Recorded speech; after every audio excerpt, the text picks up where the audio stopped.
Doctor Ganesh Baraiya अब आधिकारिक रूप से डॉक्टर बन चुके हैं। किसी और का डॉक्टर बनना भले ही आम हो, लेकिन डॉक्टर गणेश बरैया के लिए ये बेहद चुनौतीपूर्ण और संघर्षों से भरा रहा है। इसकी वजह है कि डॉक्टर गणेश का 3 फुट का कद। अपने कद की वजह से गणेश बरैया को सुप्रीम कोर्ट तक लड़ाई लड़नी पड़ी। पहले तो उन्हें MBBS में एडमिशन ही नहीं लेने दिया जा रहा था, लेकिन गणेश बरैया ने इस फैसले को भी चुनौती दी। अब गुजरात के सरकारी अस्पताल में नियुक्त हुए डॉक्टर गणेश बरैया दुनिया के सबसे छोटे डॉक्टर बन गए हैं। अपनी इस कामयाबी के बारे में डॉक्टर गणेश बरैया कहते हैं, मेडिकल काउंसिलिंग ऑफ इंडिया की कमेटी ने ये कहकर मुझे रिजेक्ट कर दिया कि मेरी लंबाई सिर्फ 3 फुट है और मैं इमरजेंसी केस हैंडल नहीं कर पाऊंगा। भावनगर कलेक्टर के निर्देश पर मैं गुजरात हाई कोर्ट गया।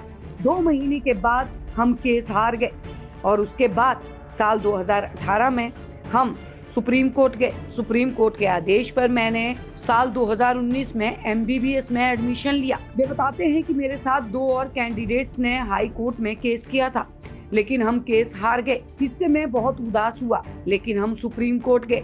डॉक्टर गणेश ने भावनगर के सरकारी मेडिकल कॉलेज से ही MBBS की पढ़ाई की है। बता दें कि डॉक्टर गणेश बरैया की उम्र सिर्फ 23 साल की है। उनके पिता बताते हैं कि बचपन में ही गणेश का सिर बड़ा होने लगा था, लेकिन लंबाई नहीं बढ़ रही थी। उनके परिजन ने कई मंदिरों में मन्नतें मांगी, पूजा करवाई, लेकिन गणेश की लंबाई नहीं बढ़ी। एक बार ऐसा भी हुआ कि एक शख्स ने गणेश को 1 लाख रुपए देने का प्रस्ताव रखा। बदले में उन्हें सर्कस में बौना बनकर जाना था। इससे उनके माता पिता को बहुत तकलीफ हुई।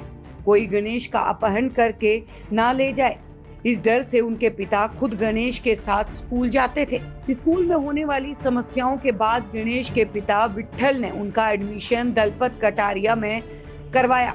दलपत कटारिया ने गणेश की खूब मदद की। केस लड़ने के लिए दलपत ने 4 लाख रुपए की आर्थिक मदद भी दी। आप देख रहे हैं सौगंध टीवी, सौगंध वतन की।